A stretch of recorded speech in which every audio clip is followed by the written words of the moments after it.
นีตามเต้ยวันนี้จะพาไปไอซ์แลนด์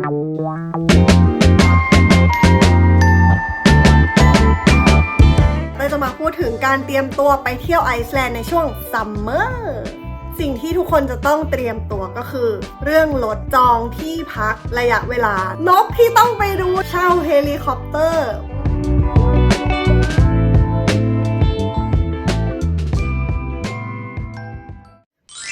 หนีตามเต้ยไอซ์แลนด์วันนี้นะคะเต้ยจะมาพูดถึงการเตรียมตัวไปเที่ยวไอซ์แลนด์ในช่วงซัมเมอร์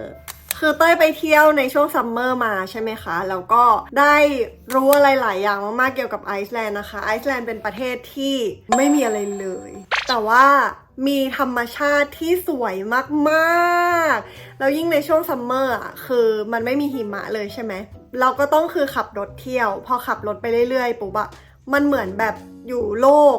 แล้วเราก็ขับไปนิดนึงอ้าวอยู่บนพระจันทร์เหมือนขับไปนิดนึงเฮ้ยนี่คือดาวพลูโตหรืออะไรอย่างเงี้ยคือมันเหมือนกับทัศนียภาพแต่ละที่ที่เราขับไปอะแตกต่างกันหมดเลยสิ่งที่ทุกคนจะต้องเตรียมตัวก็คือข้อแรกเรื่องรถค่ะแนะนำให้จองรถตั้งแต่เนิ่นๆเพราะว่าในช่วงซัมเมอร์ค่ารถมันจะแพงขึ้นประมาณ1 เท่าตัวและล่าสุดที่ไปอะคืออยากเท่ไงก็เลยจองเป็นแบบว่าเป็นรถแบบแมนนวลเป็นเกียร์แมนนวลอะแล้วก็เป็นแบบรถวินเทจเท่ๆคันนี้มันสวยมากมันเท่มากนะคะมันแบบเหมือนเป็นรถที่ครั้งหนึ่งไปไอซ์แลนด์จะต้องขับคันเนี้ยแต่พอเอาเข้าจริงๆอะที่ไอซ์แลนด์อะมันจะมีเขาเรียกว่า F road ก็คือขับออกไปในที่ที่เราจะไปแบบออฟโรดกันอะไรอย่างเงี้ยไปแบบลุยๆทีเนี้ยพอมันเป็นรถที่เป็นวินเทจหน่อยอะมันก็จะเป็นอย่างเงี้ยอย่างเงี้ยตลอดทางเลยเว้ยก็เลยแนะนำว่าถ้าอยากจะนั่งชิลๆสบายๆหน่อยก็เช่ารถที่เป็นเกียร์ออโต้ไปก็ได้นะคะแบบที่เป็นรถรุ่นใหม่หน่อยอะไรอย่างเงี้ยก็จะแบบนั่งสบายเพราะว่าเราต้องใช้ชีวิตบนรถตลอดระยะเวลา 7-10 วันมาพูดถึงเรื่องระยะเวลานะคะเต้ยว่าตอนที่เต้ยไปเต้ยใช้เวลาประมาณสัก 7-8 วันอะไรเงี้ยแล้วก็รู้สึกว่ามันน้อยไปหน่อยเพราะว่าเราจะต้องรีบขับจากที่นี่ไปที่นี่ไปที่นี่อะไรเงี้ยถ้ามีสัก 10-12 วันหรือ2 อาทิตย์ไปเลยอะไรเงี้ยก็น่าจะชิลมากๆเลยแหละเราจะได้ไม่ต้องแบบรีบขับไปแบบชะโงกทัวร์อะไรเงี้ยสักแบบ12 วันถึง14 วันน่าจะเป็นระยะเวลาที่กำลังสบายๆชิลๆเราได้ละเมียดละไมกับที่แต่ละที่ที่แบบดีมากๆข้อต่อไปนะคะไอซ์แลนด์เป็นเมืองของน้ำตกเยอะมากแล้วก็น้ำตกสวยๆเยอะมากเลยนะคะแล้วก็จะมีน้ำตกที่หนึ่งที่สามารถที่จะเดินเข้าไปข้างหลังน้ำตกได้นะคะอันเนี้ยเต้ยชอบมาก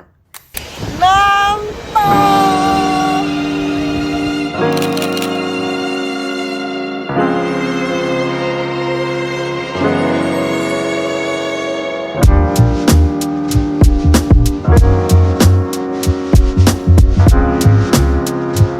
อีกข้อหนึ่งก็คือไอซ์แลนด์ช่วงซัมเมอร์จะมีดอกไม้ดอกนี้มีความสุขมากสวยมากๆเลยนะคะมันจะอยู่ในช่วงแบบมิถุนามกราคมกุมภาพันธ์มีนาเมษาพฤษภามิถุนากรกฎาประมาณช่วงกรกฎาค่ะกำลังจะเป็นช่วงที่ดอกเนี้ยมันบานนะคะแล้วมันก็จะเป็นไอ้ม่วงอยู่เต็มไปหมดเลยมันสวยมากอันเนี้ยก็คือสิ่งที่ควรจะไปดูในช่วงซัมเมอร์ค่ะต่อไปสิ่งที่เต้ยอยากแนะนำมากๆในการไปไอซ์แลนด์ช่วงซัมเมอร์นะคะก็คือไปดูเฮ้ยลืมชื่อนกนกที่ต้องไปดูในช่วงซัมเมอร์ของไอซ์แลนด์ก็คือพัฟฟินมันน่ารักมากเลยนะคะเดี๋ยวเต้ยจะแปะพิกัดที่เต้ยไปดูพัฟฟินให้ว่าเต้ยไปดูที่เมืองไหนแล้วก็มันจะต้องแบบนั่งรถออกไปขับรถออกไปเหมือนรถบรรทุกแล้วเราต้องนั่งอยู่ข้างหลังรถบรรทุกนั้นใช่ปะแล้วก็ขับไปที่เกาะหนึ่งเกาะตรงนั้นเป็นทะเลที่เป็นทรายสีดำหมดเลยมันไม่เหมือนอยู่โลกมนุษย์เลยทุกคนมันแบบดีมากคำถามจากทางบ้านว่า ไปดูพัฟฟินได้นานแค่ไหนคือคุณไม่สามารถที่จะไปอยู่ตรงนั้นแล้วแบบอยากกลับเมื่อไหร่ก็กลับอย่างนั้นไม่ได้ก็คือมันจะมีเป็นรอบๆน่าจะประมาณชั่วโมงหนึ่งอะที่เราไปถึงเดินเล่นเดินทัวร์ฟังเขาเล่าให้ฟังว่าพัฟฟินเป็นแบบนกแบบไหนมีนิสัยยังไงอะไรอย่างเงี้ยถ้าโชคดีก็จะเห็นพัฟฟินแบบบินลงไปแบบจับปลาปุ๊บแล้วก็บินขึ้นมาเอามาให้ลูกรังมันจะอยู่แบบปลายหน้าผาอะไรอย่างเงี้ยถ้าโชคดีก็จะเห็นภาพนั้นซึ่งมันน่ารักมากๆเลยทุกคนข้อต่อไปก็คือจองที่พักคือการไปเที่ยวไอซ์แลนด์สำหรับเต้ยอ่ะมันอาจจะไม่เหมาะกับการที่ค่ำไหนนอนนั่นโดยที่เราไม่ทำการบ้านไปก่อนอย่างเงี้ยไม่เหมาะแต่ว่าถ้าจะดีก็คือเราต้องเตรียมแผนไว้ให้เรียบร้อยเลยว่าวันนี้เราจะไปนอนที่นี่เราจะขับรถไปตรงนี้อะไรอย่างเงี้ยคือเอาง่ายๆต้องมีที่พักเอาไว้ก่อนเพราะว่าถ้าไปจองใกล้ๆอ่ะที่พักมันก็จะเต็มแล้วมันก็จะหายากเพราะฉะนั้นทำการบ้านจองที่พักไปก่อนได้เลยนะคะที่พักที่นั่นก็มีที่ดีอยู่หลายที่เลยเดี๋ยวจะลองแปะที่พักที่ได้ไปพักมานะคะชี้เป้าแล้วก็ทุกคนก็ตามไปพักได้ค่ะ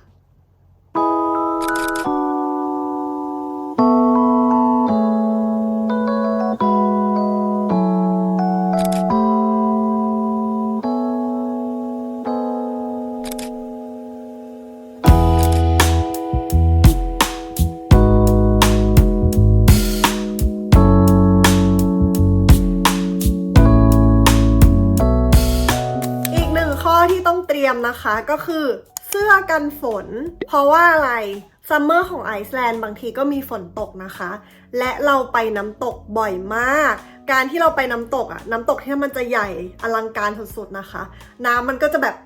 พัดมาอะไรเงี้ยแล้วบางทีเราแบบเดินไปใกล้ๆน้ำตกเดินลอดข้างหลังน้ำตกอย่างเงี้ยเราต้องใส่เสื้อกันฝนค่ะ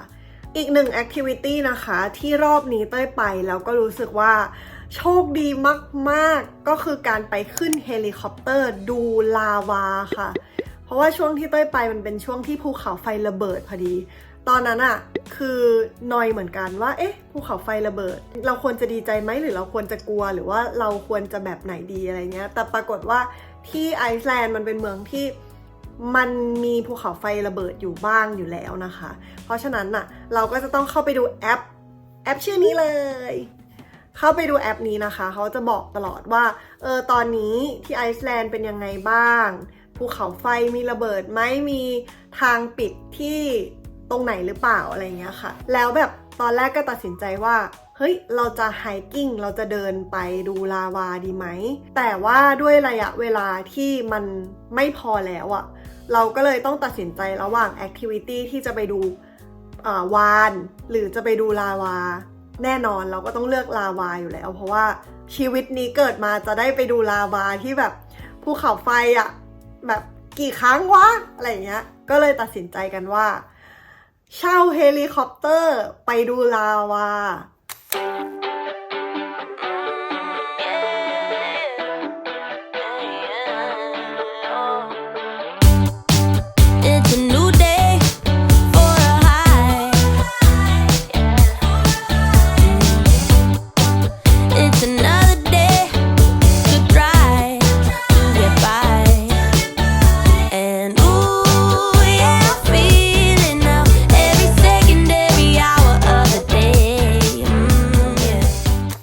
อย่างหนึ่งที่ควรเตรียมไปก็คือเสื้อหนาวค่ะคำว่าซัมเมอร์ของไอซ์แลนด์อ่ะมันก็ไม่ใช่ซัมเมอร์แบบบ้านเราอ่ะ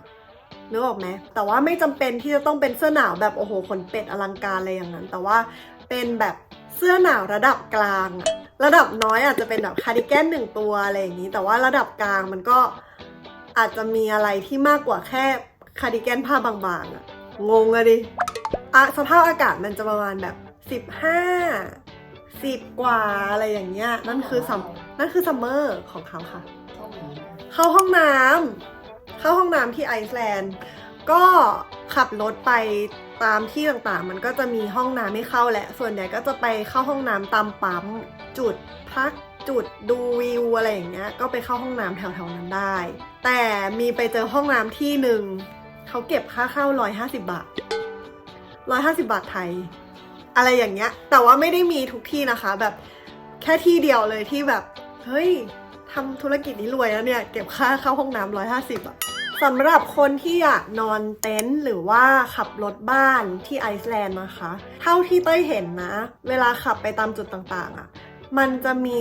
สปอตให้เราอะไปตั้งแคมป์ไซต์ตรงนั้นอยู่แล้วซึ่งเต้ยก็รู้สึกว่าเฮ้ยชิลเหมือนกันถ้าเกิดเราลองไปรถบ้านแต่ว่าการไปรถบ้านมันก็คือเราก็ต้องแบบดูแลข้าวของเครื่องใช้ทำความสะอาดอะไรอย่างเงี้ยของเราเองแต่ว่าสำหรับเต้ยเลือกไปแบบพักตามโรงแรมแล้วก็เช็คเอาท์อะไรเงี้ยสำหรับคนที่ชอบประกอบอาหารค่ะมันก็จะมีคืนหนึ่งที่เต้ยอะไปเช่าบ้าน Airbnb อยู่ซึ่งบ้าน Airbnb ส่วนใหญ่เขาก็จะมีหม้อมีกระทะมีอะไรอย่างนี้อยู่แล้วใช่ไหมคะเราก็สามารถที่จะแวะซูเปอร์ที่ไอซ์แลนด์แล้วก็ซื้อพวกแบบอุปกรณ์ต่างๆมาทำอาหารได้แล้วเราก็คิดถึง Asian Food ไงก็เลยทำเป็นแบบชาบูอร่อยมากๆอร่อยมากๆใครที่อยากที่จะประกอบอาหารนะคะก็ไปเข้าซูเปอร์แล้วก็ซื้อมาทำเองได้ค่ะ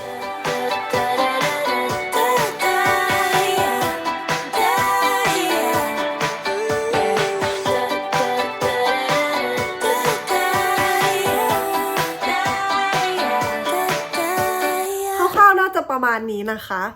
ถ้าเกิดว่าใครเคยไปไอซ์แลนด์ในช่วงซัมเมอร์มาแล้วรู้สึกเป็นยังไงบ้างก็อาจจะคอมเมนต์มาข้างล่างให้คนที่ยังไม่เคยไปเขาลองมาศึกษาได้นะคะก็ตัวเต้ยเองแนะนำมากๆชอบมากนะคะไอซ์แลนด์ในช่วงซัมเมอร์จริงๆก็อยากจะไปอีกรอบหนึ่งในช่วงหน้าหนาวเหมือนกันค่ะแต่คิดว่าช่วงซัมเมอร์มันน่าจะดีมากๆแต่ก็น่าลองไปโอเคยังไงก็ลองไปเที่ยวไอซ์แลนด์ในช่วงซัมเมอร์ดูนะคะหนีตามเต้ยไปไอซ์แลนด์กันค่ะบ๊ายบายขอบคุณมากเลยนะคะ